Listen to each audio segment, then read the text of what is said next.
sont toujours quand même sentis très embarrassés quand ils avaient à définir ça.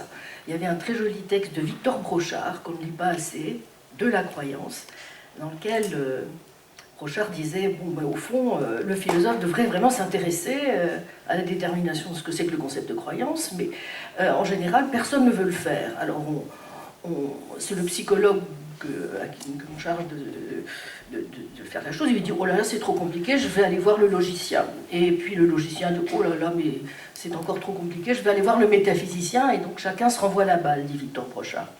Alors c'est vrai que cela en dit long, en un sens, si vous voulez, sur le fait que c'est un concept à multiples entrées, et qu'il est difficile de déterminer quels sont les aspects déterminants lorsqu'on essaie de comprendre ce que veut dire croire. Est-ce que ce sont les aspects psychologiques?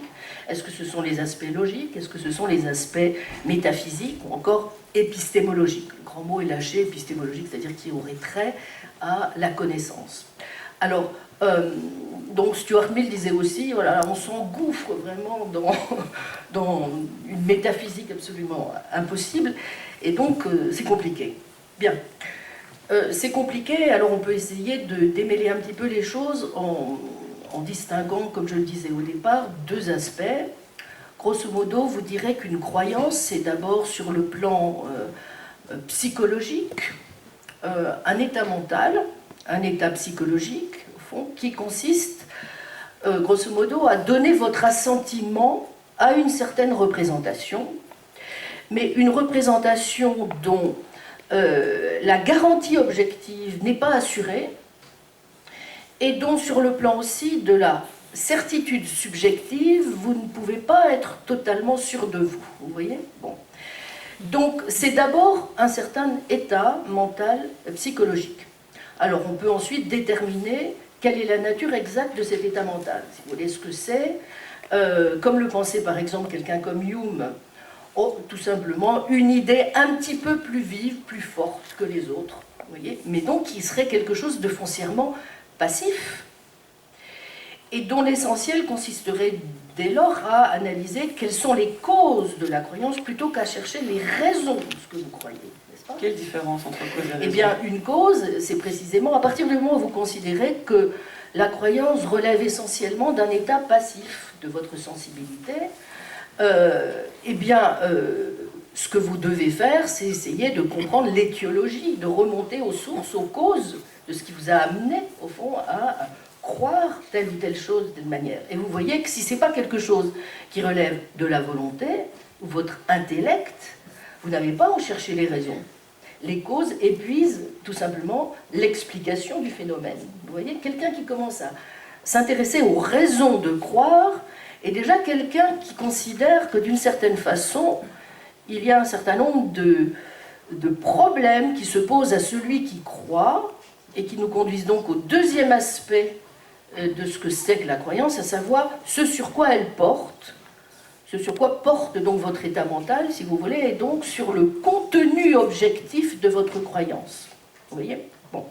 Et donc classiquement, on dit que quelqu'un croit quelque chose quand il se trouve dans un certain état mental, mais qu'en même temps, il a une forme de prétention à énoncer quelque chose sur la réalité, et donc à donner une forme d'objectivité, avec tel ou tel degré, si vous voulez, à ce qu'il dit ou ce qu'il énonce, ce à quoi il assentit.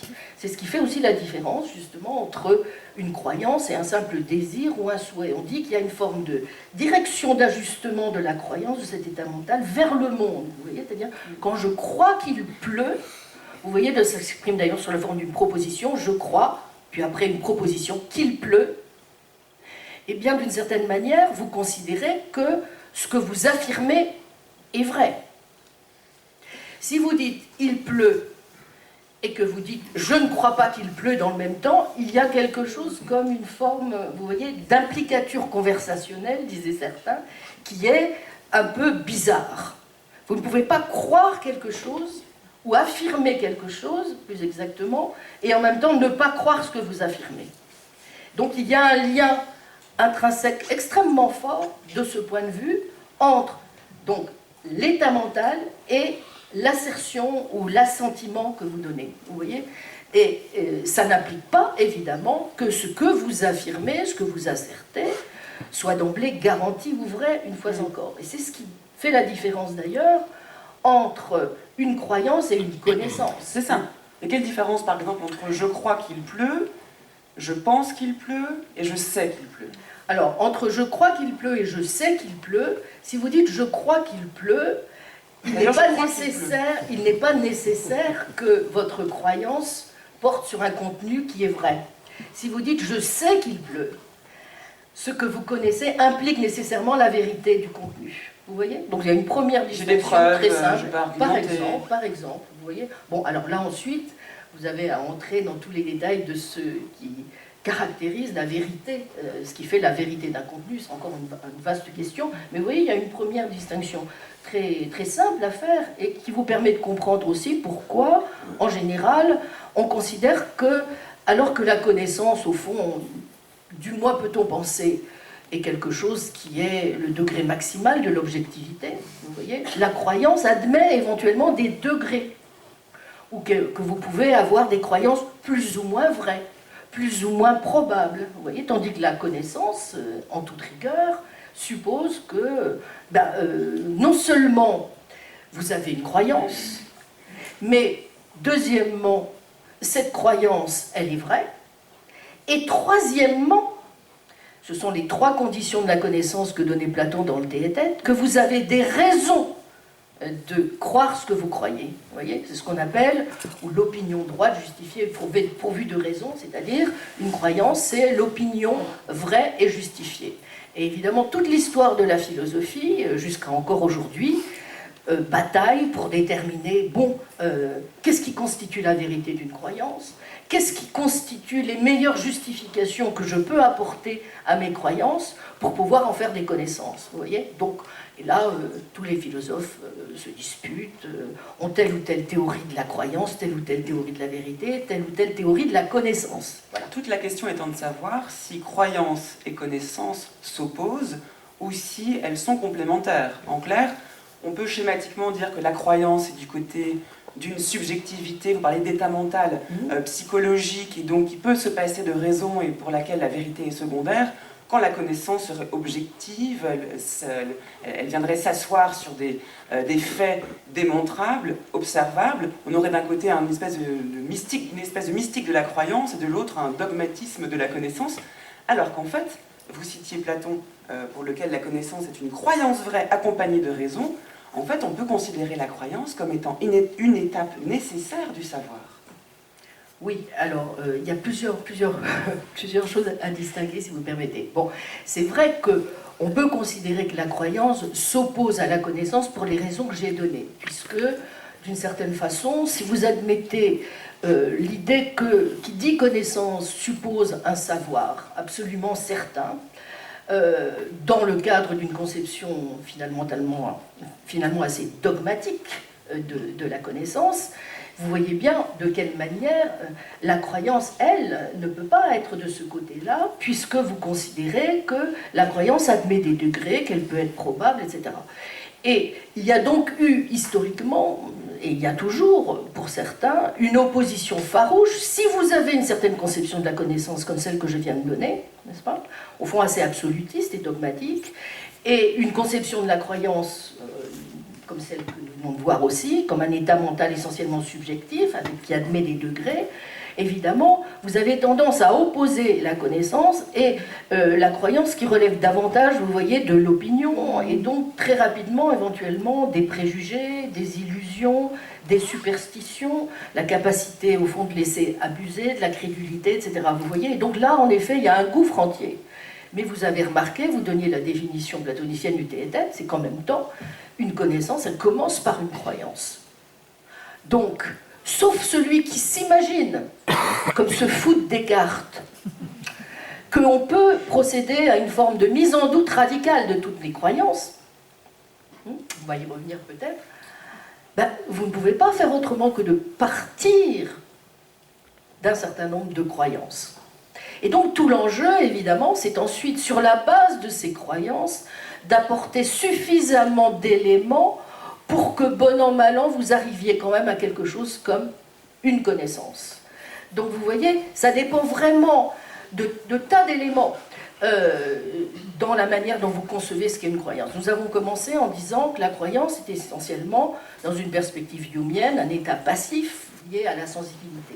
Mais vous pouvez aussi considérer que la croyance, c'est plutôt quelque chose qui est, eh bien, qui n'est pas un état mental interne, enfin, pardon, excusez-moi, qui n'est pas justement une forme d'état de la sensibilité, mais un état qui est proche précisément de votre volonté, quelque chose sur quoi vous exercez en permanence un contrôle, et ce par quoi justement vous vous dégagez de ce que Descartes appelait la persuasion, hein, et grâce à l'effort de la volonté, vous pouvez parvenir à croire, et donc, en mettant radicalement en doute toutes vos anciennes croyances, arriver à des croyances en bonne et due forme, n'est-ce pas, qui deviennent des connaissances.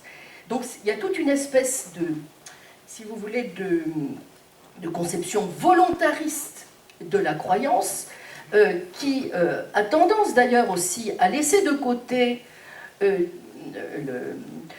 l'idée que la croyance serait plutôt quelque chose qui relèverait au fond du corps, de l'organisme, de la sensibilité, et relèverait plutôt de l'intellect, qui éventuellement est un petit peu en porte-à-faux par rapport aux premières conceptions que nous avons vues. Voilà. Donc ça dépend beaucoup de toute une manière de concevoir les choses. Et la difficulté évidemment d'un cartésien, elle est double. Elle est double au sens suivant. Premièrement, parce que toute la question qu'on se pose, comme je le disais, c'est celle de savoir si vraiment, lorsqu'on se met en quête de connaître, on peut faire l'économie véritablement, même si c'est sur le plan purement heuristique, puisqu'on sait bien que Descartes, c'est de toute méthodique, et puis que c'est la mise entre parenthèses hyperbolique, mais que c'est une expérience, n'est-ce pas, qui est provisoire, etc.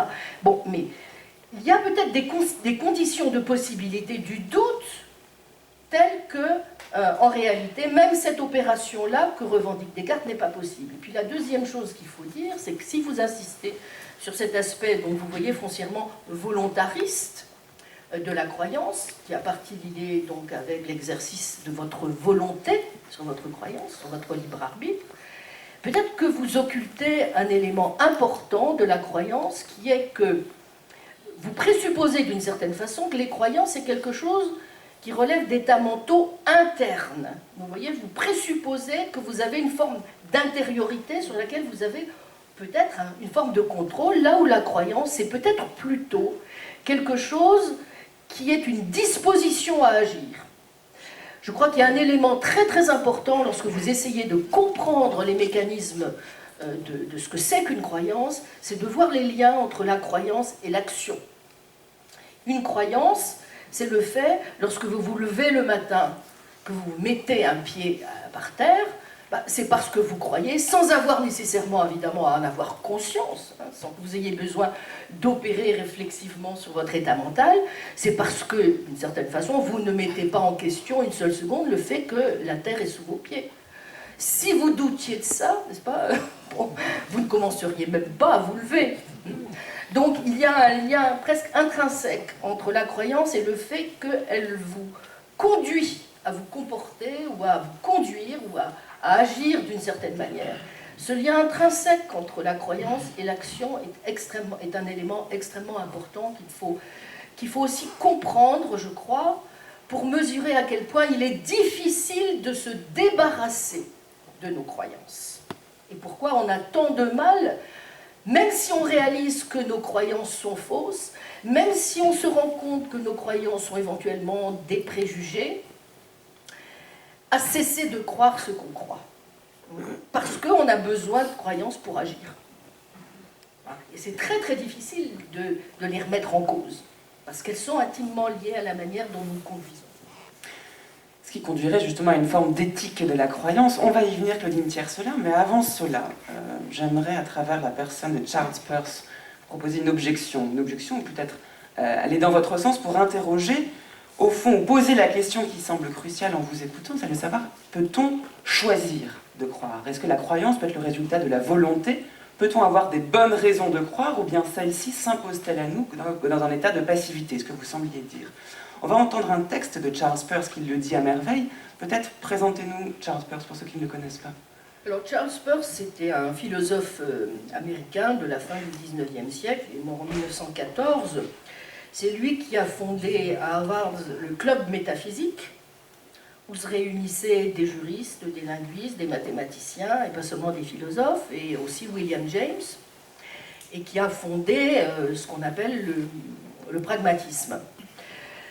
Mais le pragmatisme, dans son esprit, il était chimiste de formation. Hein. Il n'a pas eu du tout de carrière académique, parce que, bon, il n'était pas dans...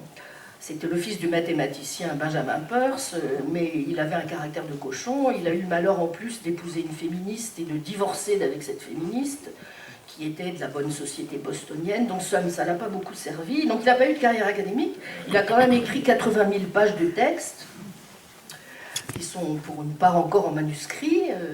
Un certain nombre ont été publiés en anglais. Il y a aussi en français maintenant un certain nombre de ces textes qui sont traduits. Et ces textes portent sur les mathématiques, sur la sémiotique, c'est le fondateur de la sémiotique, hein, de la philosophie des signes, sur la psychologie aussi. Comme William James, il a beaucoup travaillé sur la psychologie. C'est quelqu'un qui a travaillé à l'Institut géodésique des États-Unis, donc c'était un savant, mais qui connaissait de très très près tout ce qui se faisait en Europe, qui connaissait très bien aussi la philosophie médiévale. Le fonds de la librairie Johns Hopkins aux États-Unis est toujours, pour les livres médiévaux, constitué pour une bonne part des incunables qu'il avait ramenés de Paul de Venise et d'autres de ses séjours en Europe. Donc c'est un esprit totalement, une sorte de Leibniz américain. À mon sens, c'est le plus grand philosophe américain, qui commence à être un peu mieux reconnu maintenant pour ce qu'il était, mais si vous voulez, qui a écrit absolument sur tout, y compris sur les vins de Bordeaux d'ailleurs. Donc c'est, et en deuxième noce, il avait pris une française, paraît-il gitane, enfin, donc c'est un personnage. On saura tout. Voilà. Donc allez le lire, c'est une figure tout à fait remarquable. C'était un métaphysicien aussi, évidemment, et qui considérait très classiquement que la métaphysique, il faut d'abord commencer à la toiletter, en s'aidant beaucoup de la logique. Et puis, une fois qu'au fond, on avait un petit peu nettoyé les décombres de la maison, on pouvait à ce moment-là construire une métaphysique digne de ce nom.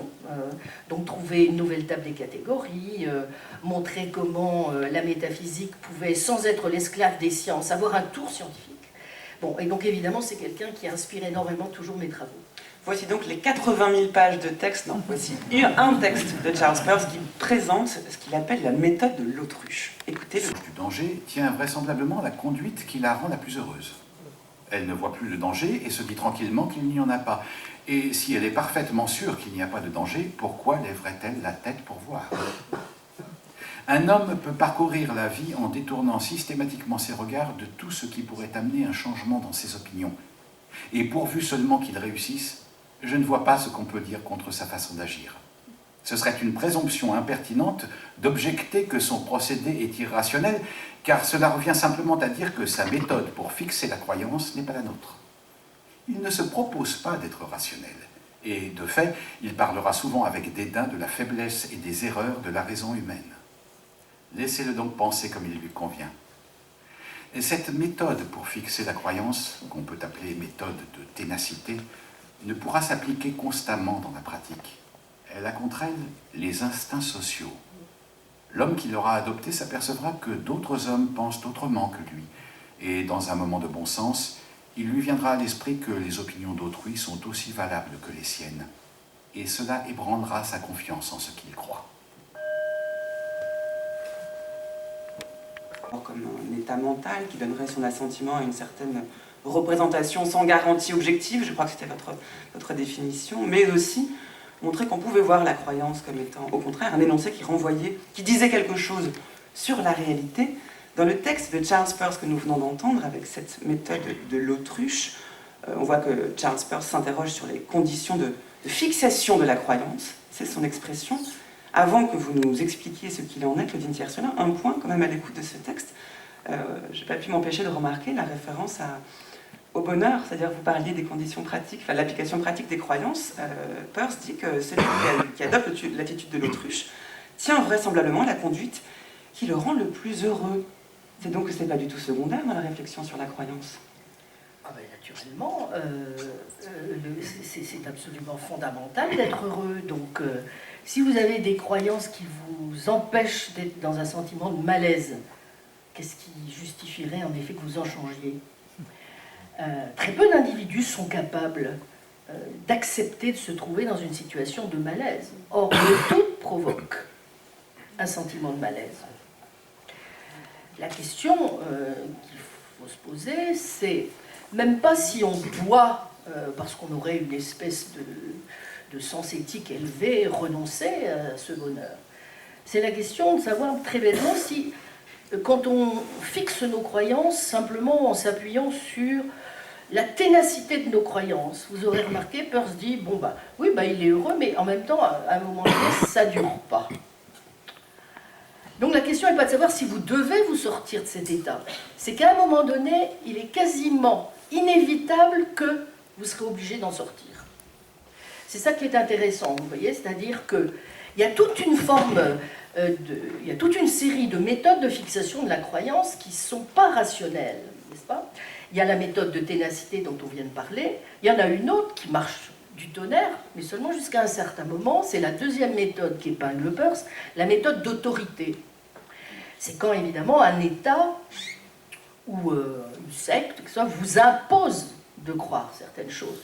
Donc vous n'avez pas le choix, parce que, mais à un moment donné, historiquement, on s'aperçoit que ça ne colle pas. Et que d'ailleurs, même les régimes autoritaires finissent toujours par essayer de faire en sorte que vous adhériez minimalement quand même à ce qu'ils disent.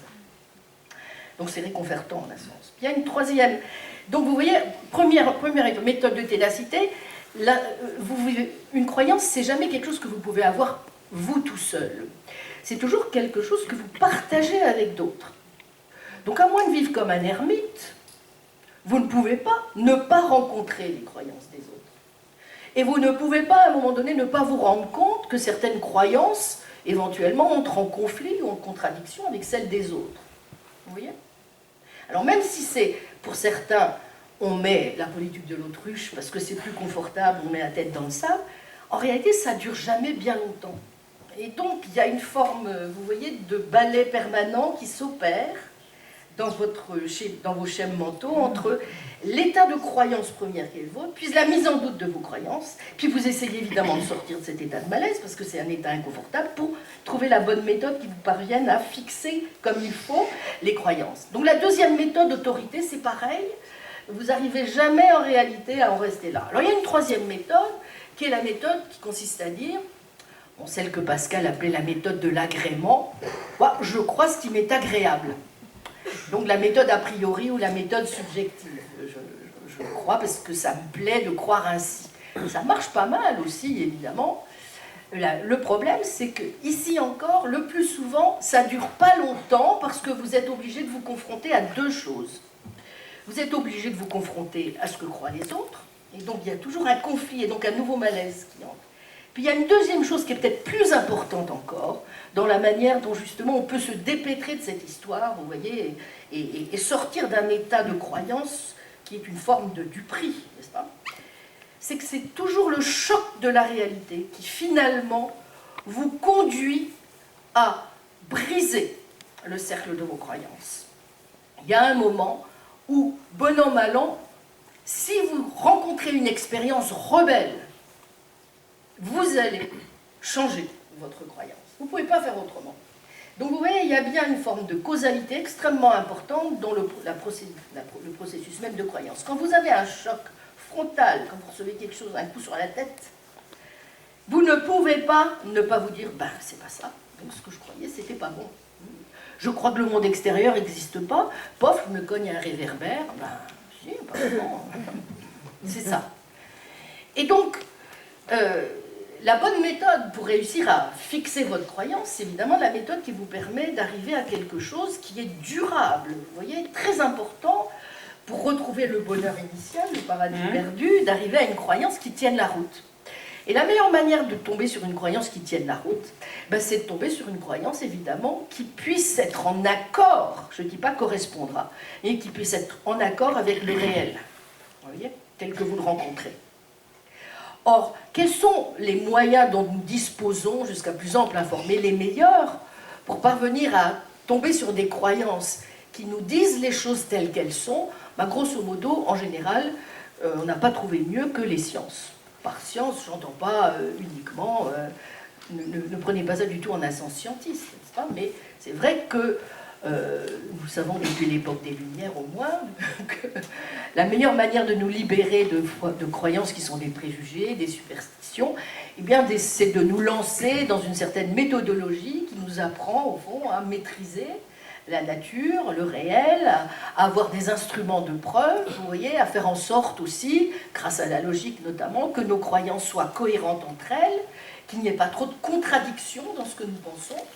Donc nous avons des tas d'éléments en réalité à notre disposition, si on y pense, qui nous permettent assez aisément de retrouver l'état de confort que nous croyons avoir perdu.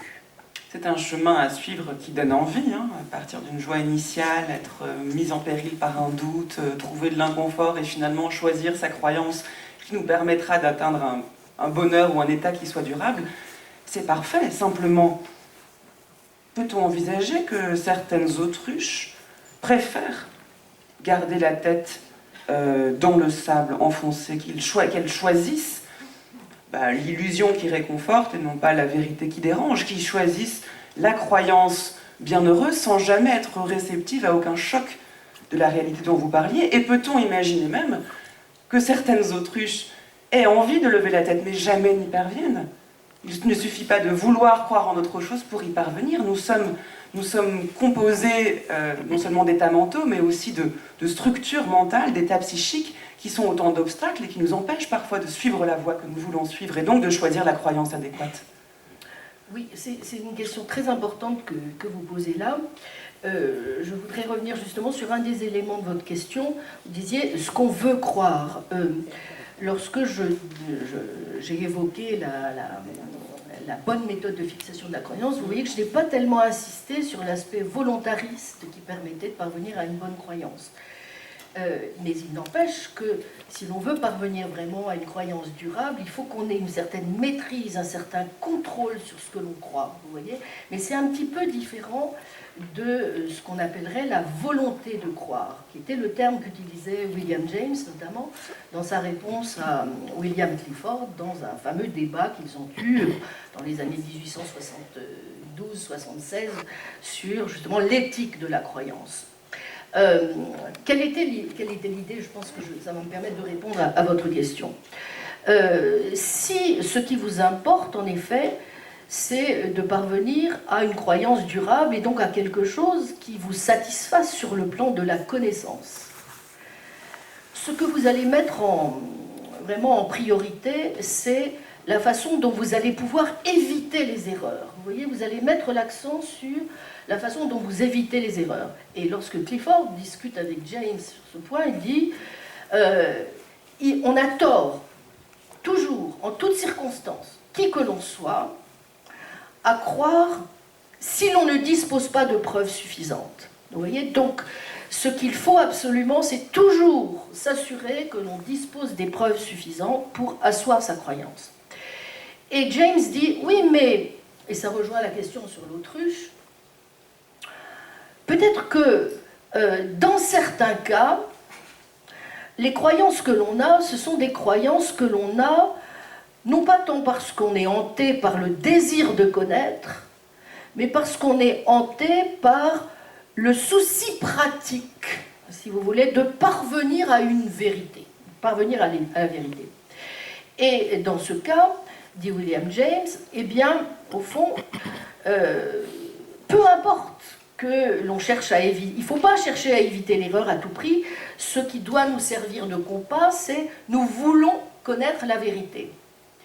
Mais vouloir connaître la vérité, dans l'esprit de James, ça signifie éventuellement qu'on peut parvenir à la vérité pour des raisons qui ne sont pas simplement des raisons épistémiques, donc des raisons, vous voyez, théoriques, intellectuelles, qui supposent en effet qu'on s'appuie sur une méthodologie stricte, qu'on exige des preuves.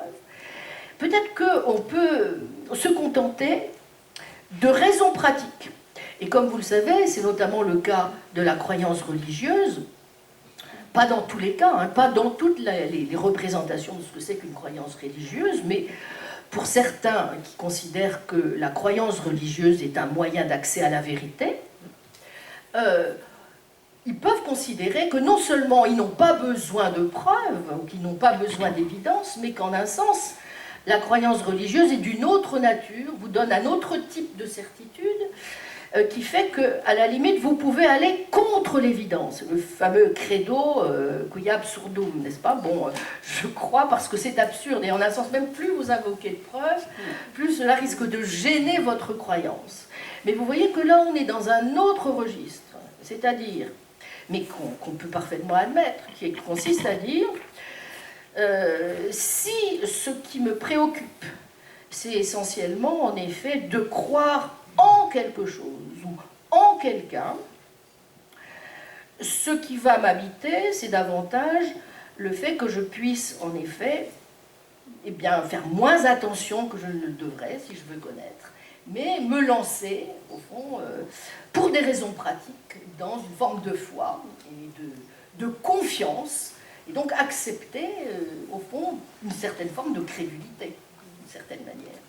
Alors, bien entendu, il ne s'agit pas du tout de juger de ce qui est bon ou de ce qui n'est pas bon, mais vous voyez qu'on est dans une autre forme de standard, n'est-ce pas? Et qui explique pourquoi le dialogue entre Clifford et grosso modo, ce qu'on pourrait appeler les partisans rationalistes de la croyance, et William James, c'est un dialogue de sourds, parce que, évidemment, celui qui considère que vous devez à tout moment, lorsque vous croyez quelque chose, justifier ce que vous croyez, et apporter toutes les preuves, n'est-ce pas, ne pourront pas admettre que dans certains cas, vous puissiez vous contenter de dire « Ah ben, je me fiche des preuves, du moment que ça me permet d'être heureux, ou que ça me permet d'avoir foi en quelque chose, eh bien, au fond, voilà. » Mais évidemment, vous voyez que ça pose la question de savoir de quel droit est-ce qu'on considère éventuellement que, dans tous les cas,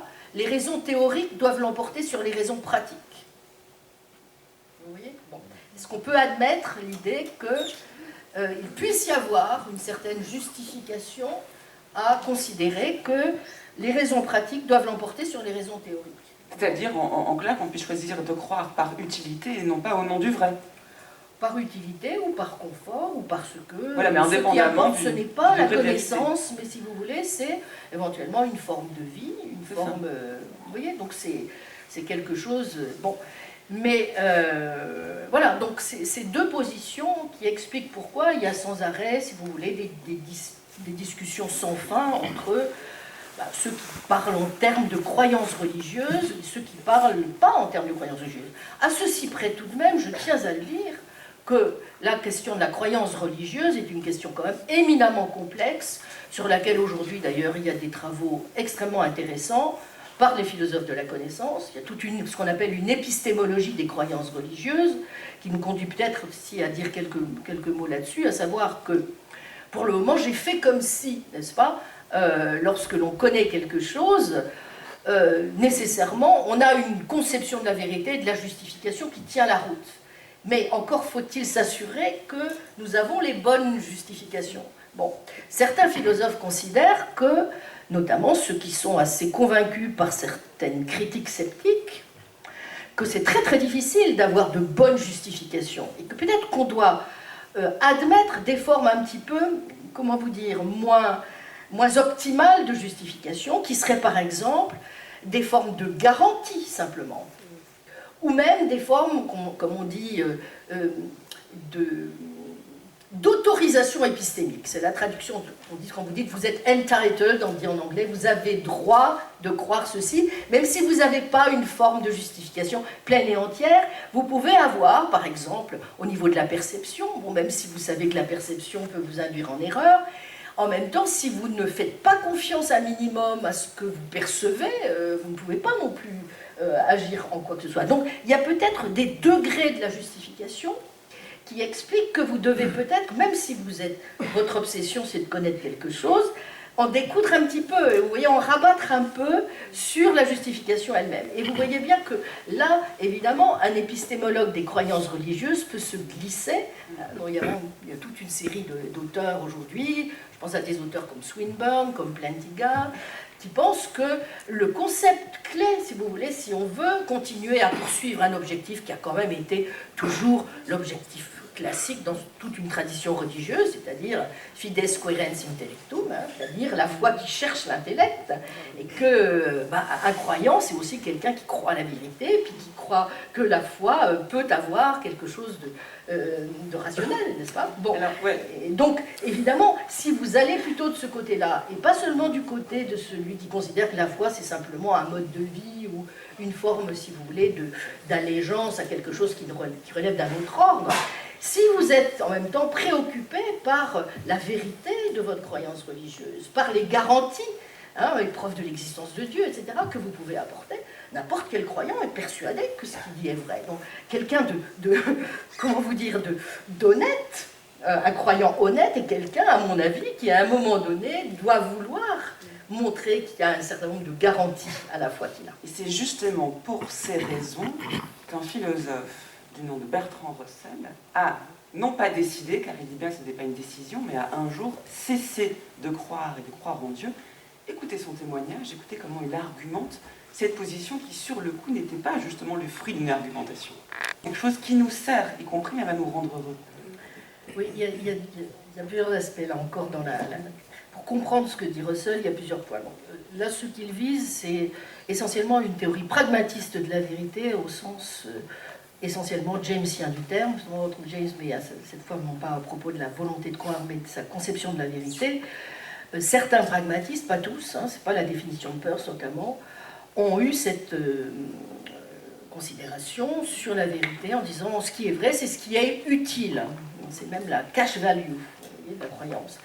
Et évidemment, c'est une absurdité parce que il y a des tas de croyances qui sont vraies, qui sont parfaitement inutiles d'abord. Donc si vous associez le concept d'utilité au concept de vérité, très rapidement vous voyez que ça cloche.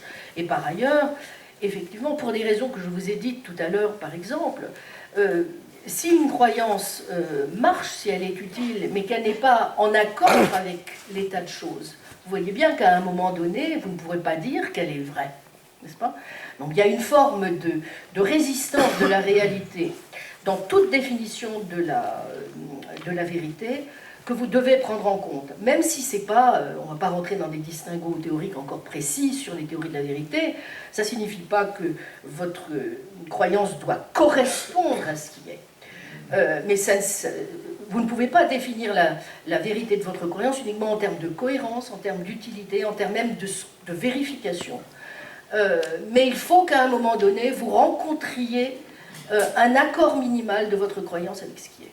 Donc c'est ce qui fait dire, c'est le premier point dans la formule de Russell, c'est ce qui fait qu'il dit c'est pas parce que une croyance est utile qu'elle est vraie. La deuxième chose importante dans ce texte, pourquoi est-ce que Russell considère qu'il cesse de croire, si vous voulez? Eh bien c'est parce que Russell, et je suis tout à fait de son avis, considère que les grandes réalisations de l'humanité, ce sont celles qui nous ont été léguées par les Lumières, et par les Lumières qui nous ont permis de connaître le monde, de mieux comprendre ce qu'il y avait autour de nous, et donc de nous enlever un certain nombre de préjugés et de superstitions.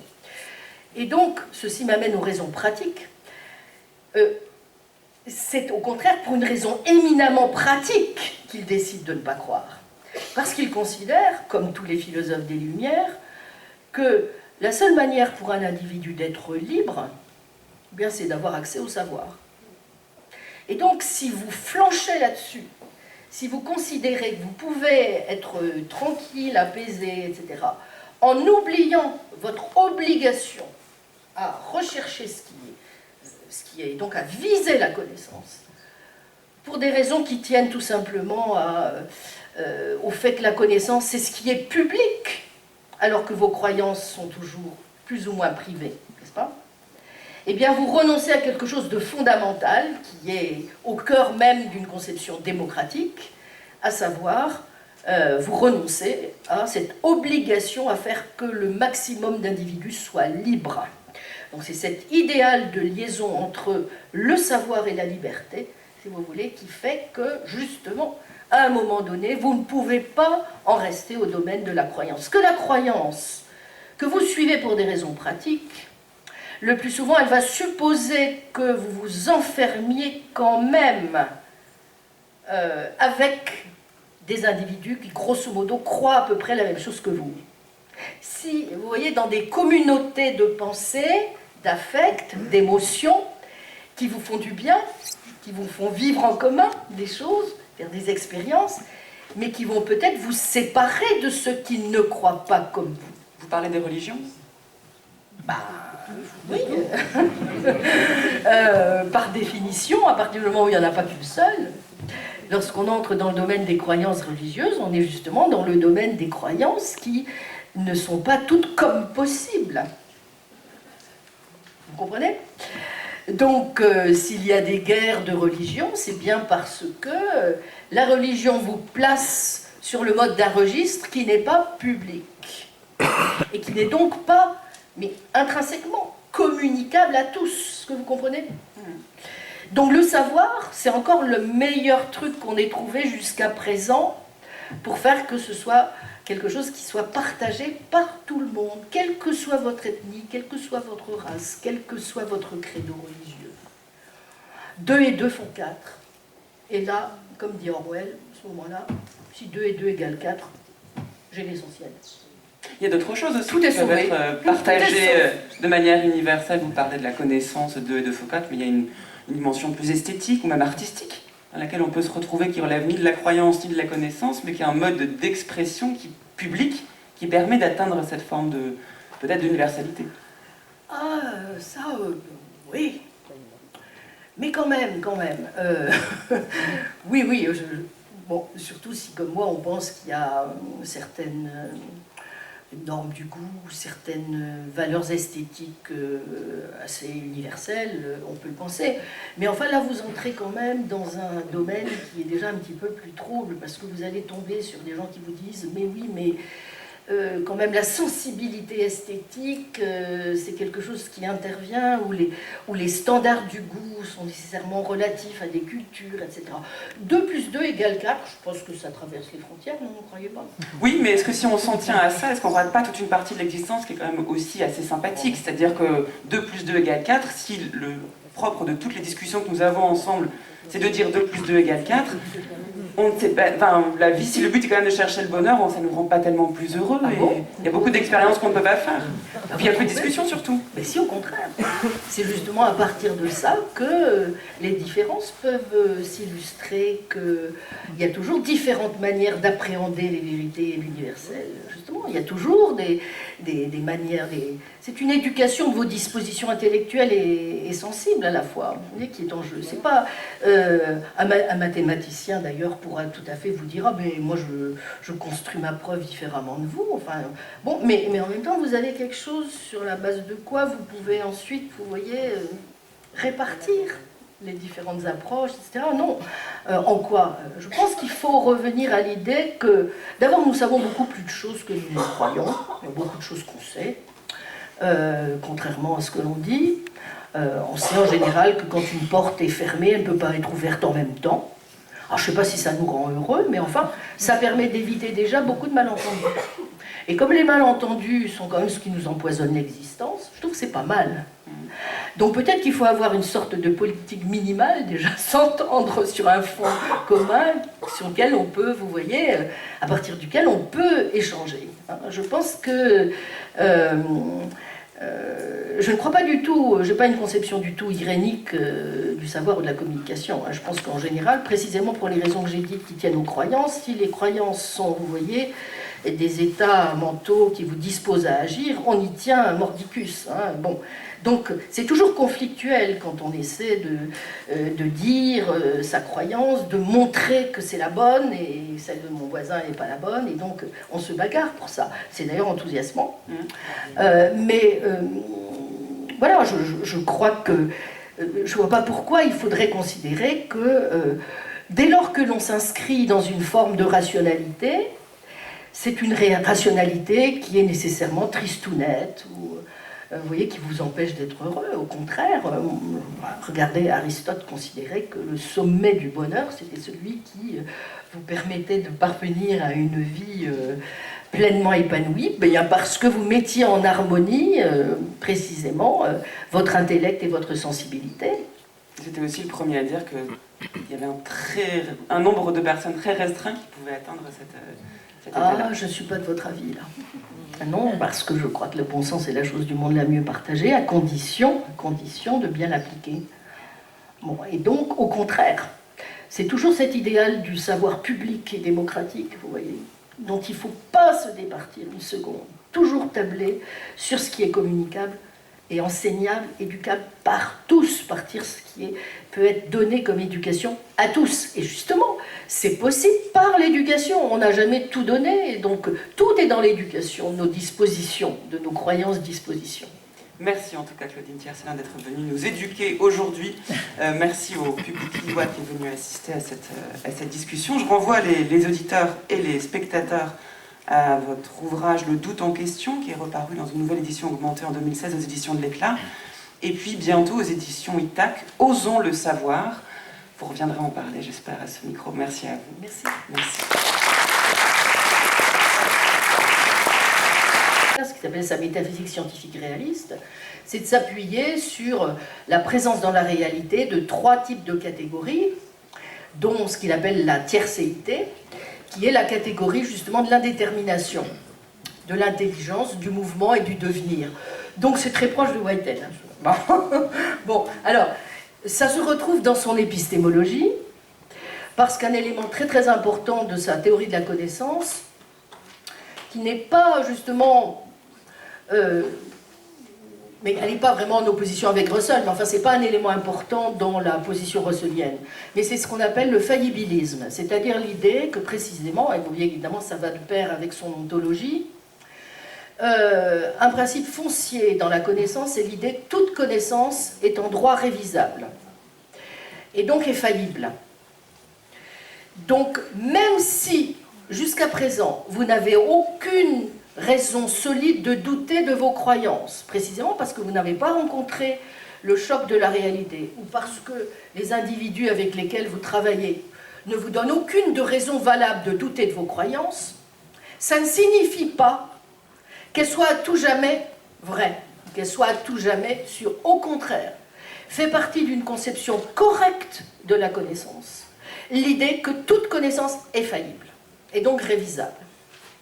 Donc d'ailleurs, c'est un point sur lequel Popper a aussi après beaucoup insisté, si vous voulez. Donc cet aspect faillibiliste de la connaissance, sur lequel j'insiste moi aussi beaucoup, parce que c'est un élément de ma propre conception de la connaissance que j'entends essentiellement moins, j'en ai pas parlé dans l'exposé pour être pédagogue, mais moi je crois que un élément fondamental de la connaissance, c'est pas trop de partir de croyances, puis des vérités, de justifications, c'est de concevoir la connaissance sur le modèle d'une enquête. Vous voyez ? En effet, d'une enquête dans laquelle, en effet, vous mettez en permanence en équilibre des doutes et des croyances. Et puis, pas à pas, vous suivez une méthode, vous apportez des preuves, vous montrez la cohérence de vos croyances, etc. Mais et donc, ça suppose que vous vous appuyez bien sur un certain nombre de croyances que vous n'avez aucune raison solide, je répète, pour les raisons que je viens de dire, de mettre en doute. Mais évidemment, au fur et à mesure que vous allez rencontrer la réalité, que vous allez évidemment, faire travailler vos preuves, que vous allez les soumettre au choc des autres, des opinions, des nouvelles evidences, n'est-ce pas? Vous allez être amené à modifier vos stratégies et vos croyances, à les améliorer, à les réviser, etc. Voyez, et donc à avoir un contrôle critique en permanence sur vos croyances. Et donc fait partie évidemment de cette conception, vous l'aurez compris, quelque chose qui n'est pas si éloigné que ça de la position whiteheadienne. Ça c'est le premier point. Le deuxième, je ne me souviens plus de la deuxième question. Clifford... Ah oui, Hume et Rousseau, je ne sais pas. Non, oui, enfin c'était Clifford James, et après c'était une autre Je ne comparaison. sais pas, vous devez être tout calé avec moi là-dessus, enfin. Ce que je pense, c'est que je ne pense pas que Hume et Rousseau auraient pu se retrouver comme Clifford et James dans un truc qui s'appelait Metaphysical Society et discuter comme gentlemen. Ils avaient quand même... Ils étaient tous trop complètement... Enfin, Enfin, pas le bon gros David, mais Rousseau. C'est le promeneur solitaire, quoi. Comment voulez-vous qu'il confronte ses idées avec le bon gros David? Pas possible. C'est un chameau, ce Rousseau. Clifford et James continuaient à penser qu'ils pouvaient discuter en gentleman. Ce que je crois être le minimum dans une société bien ordonnée et de philosophes. Ça n'enlève rien au génie de Rousseau. Hein. Elle prend insuffisamment en compte aujourd'hui quand on étudie les phénomènes de radicalisation. Je pense qu'on se fourre le doigt dans l'œil, si je puis me permettre, en s'imaginant qu'il suffirait au fond d'amener les individus à développer un sens critique ou vous voyez, d'être ouverts à d'autres choses pour lutter contre les croyances qui sont les leurs. Je pense que, bon, j'exagère en disant qu'on réfléchit insuffisamment aussi, Dieu merci, il y a quand même maintenant toute une série d'études sur l'épidémiologie des croyances et sur l'endocrinement, etc., qui montrent qu'on est beaucoup plus conscient du fait que la croyance, n'est pas seulement un état psychologique interne, vous voyez, mais que c'est une disposition inscrite en nous, hein, à agir, liée à l'action, qui explique, qui permet de comprendre mieux, donc en analysant, vous voyez, toutes les causes, les mécanismes externes de l'endocrinement, et qu'il ne suffit pas certainement d'éduquer un individu à force de coups de... Eh ben, à l'école, on va lui exercer le sens critique, on va l'amener à réfléchir, etc. Évidemment qu'il faut ça, mais ça ne suffit certainement pas. Donc il y a donc évidemment tout un travail, il y a du côté de la psychologie, hein, du côté des sciences cognitives, qui nous aident beaucoup actuellement, justement pour comprendre, vous voyez, justement pourquoi, même au niveau où on n'a pas encore de représentation ou de concept, on dispose éventuellement même d'un certain degré minimal de croyance.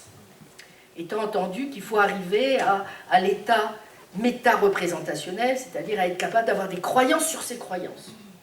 Ce que seuls, jusqu'à plus ample informés, sont capables les êtres humains, pas les enfants qui n'ont pas encore de concept ou de représentation, et pas les primates supérieurs, même s'ils ont déjà une forme vous voyez, de normativité représentationnelle. Ils ont déjà, on peut dire, une certaine croyance, mais ils n'ont pas les concepts. Bon. Ils n'ont pas les concepts et ils n'ont pas la capacité de réfléchir à ce qu'ils croient. Donc, cette capacité méta, oui, représentationnelle.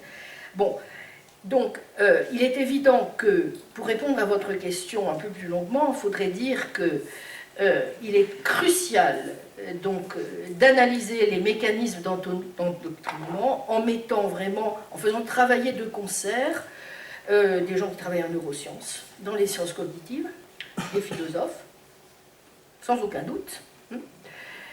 Et puis il faut à un moment donné aussi être capable des éducateurs, bien sûr, mais il faut être à même aussi de comprendre que ce sera certainement un travail épouvantablement long et difficile, pour des raisons qui tiennent justement à ce que j'ai essayé de montrer, à savoir en quoi consiste vraiment le fait de croire, et aussi au fait que, il faut tout de même le dire, il y a une forte incitation. Bon, allez, tant pis, je lâche le morceau. C'est pas enregistré, là, de toute façon. Ça m'est égal. Il y a quand même une forte incitation dans nos sociétés, aujourd'hui, à faire passer l'idée que nous sommes dans un moment de l'histoire où il n'y a plus de sens. Et que la seule manière de réenchanter le monde ou de retrouver le sens, c'est surtout pas de s'employer à remettre au goût du jour des exercices de la raison, mais à s'efforcer de vivre sur le registre de l'émotion partagée et commune. Et donc du religieux. Je pense que, et ce pourquoi j'ai fait un peu de provocation en disant il faut revenir à cette idée que le point de départ, ben oui, 2 et 2 égale 4. C'est peut-être tristounet, mais c'est la seule quand il faut partir du minimum. Et après, hop, tout est possible. Mais si on s'imagine qu'on va procéder différemment, et d'abord constituer des petits îlots de vivre ensemble, en allumant des bougies, en se retrouvant dans une communion fatigue, on est cuit.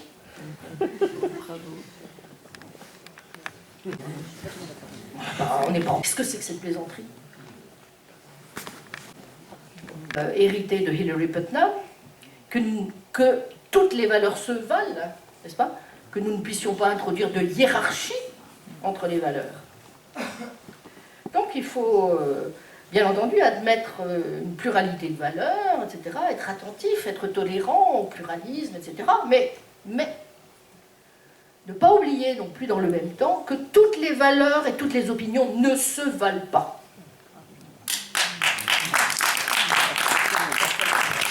C'est une théorie Ah bon? basée sur la sémantique. Non, mais c'est 2 plus 2 en base 2, c'est 20. Je fais un petit peu encore, j'exagère, mais pour les besoins de la cause. Mais vous pouvez évidemment donner une interprétation en philosophie des mathématiques différente d'un énoncé comme 2 plus 2 égale 4.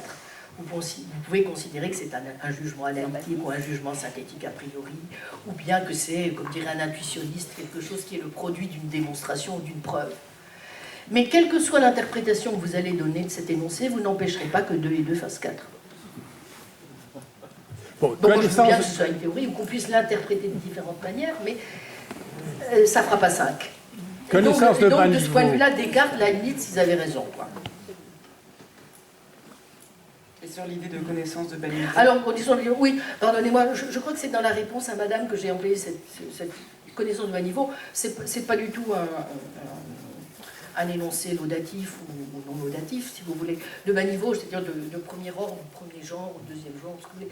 De bas niveau, je veux dire par là que c'est encore une connaissance qui n'a pas été, qui n'a pas reçu ces médailles, si vous voulez, au sens où on n'a pas encore été capable de montrer qu'éventuellement, pour dire que c'était des connaissances, les preuves suffisantes avaient été invoquées. Donc on n'a pas encore été en mesure de montrer en quoi ce qu'on connaissait véritablement était d'un niveau supérieur à une simple opinion, à une simple croyance.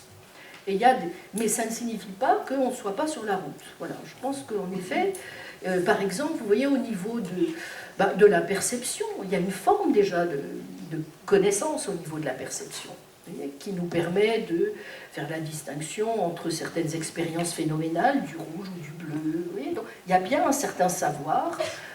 Voilà, et c'est ce qui faisait dire d'ailleurs aux philosophes du sens commun écossais comme Thomas Reid, vous voyez que finalement, on avait peut-être raison de faire confiance en nos facultés, de partir d'un certain principe, disait-il, de crédulité, par exemple, ou de véracité, qui sont liés, vous voyez, justement, à nos perceptions, oui, faire confiance à nos perceptions. Donc, pourquoi ce serait une connaissance de bas niveau? Tout simplement parce que la perception, ensuite, il faut que nous essayions de montrer que les raisons pour lesquelles, comme nous disons que ce tissu est noir, nous faisons un jugement qui est vrai.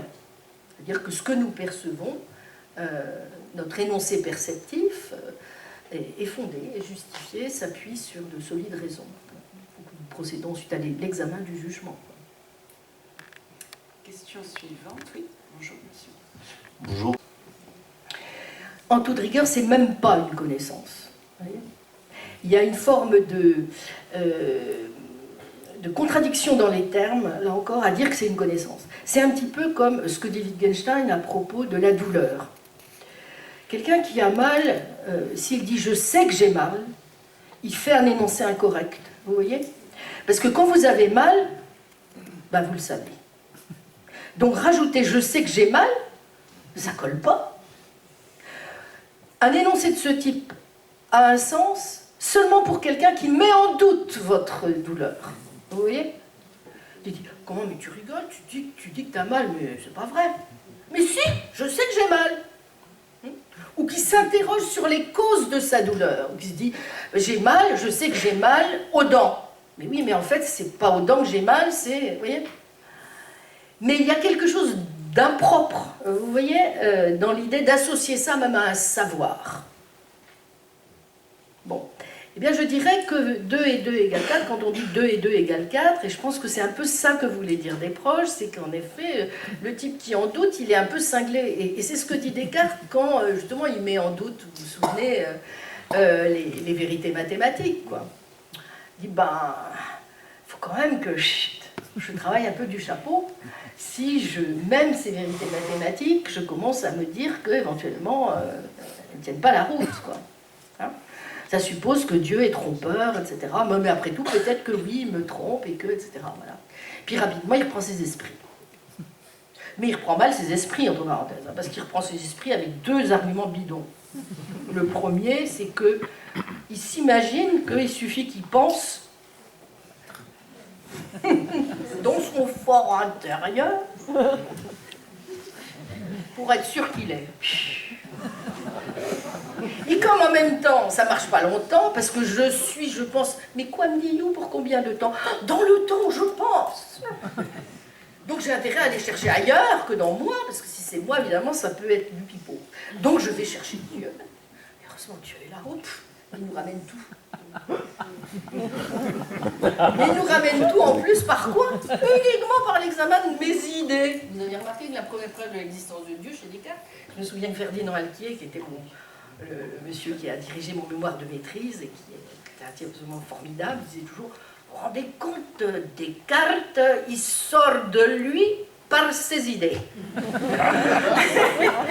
Et alors, ça l'épatait, il disait que c'était la preuve la plus originale de l'existence de Dieu, parce qu'en effet, c'est pas, si vous voulez, l'argument cosmologique ou l'argument ontologique, hein, c'est pas la définition de Dieu, c'est il sort parce qu'il se rend compte qu'il y a une idée qu'il a, qui est tellement grande dans sa réalité formelle, hein, l'argument, que la cause de cette réalité formelle ne peut pas être lui, évidemment, puisque lui, il est une réalité formelle finie. Donc, ces idées ont une réalité nécessairement... Allez. Vous ne voulez pas faire du déproche, parce que déproche, là, voilà. Non, je pense qu'il avait trop lu Descartes. Donc, ce que je veux dire par là, c'est qu'il y a quelque chose d'insensé dans l'argument cartésien, qui est que, quand même, vous voyez, on justifie finalement la vérité des énoncés mathématiques par une double hypnose, d'abord par moi, mon cogito, et puis après par Dieu. Donc heureusement que Leibniz, après, s'est amusé à dire oui, mais bon, il ne faut pas seulement que mes idées soient là, il faut qu'on puisse montrer ensuite qu'elles ne sont pas contradictoires. Donc l'évidence, c'est bien, mais M. Descartes a oublié d'accrocher une lanterne. Donc heureusement, Leibniz est venu après et nous a un peu plus rassurés sur aussi les raisons pour lesquelles ce type de jugement mathématique tient la route. Puis après, Kant a fait son œuvre, etc. Merci. La raison pour laquelle, justement, j'ai insisté beaucoup sur la démarche de William James, c'est que j'ai dit, et c'est des choses qui sont très belles aussi que dit Ernest Renan dans ses souvenirs de jeunesse, où il dit, mais le besoin du religieux, mais oui, de toute façon, le type qui s'imagine qu'on va l'enlever, il rêve.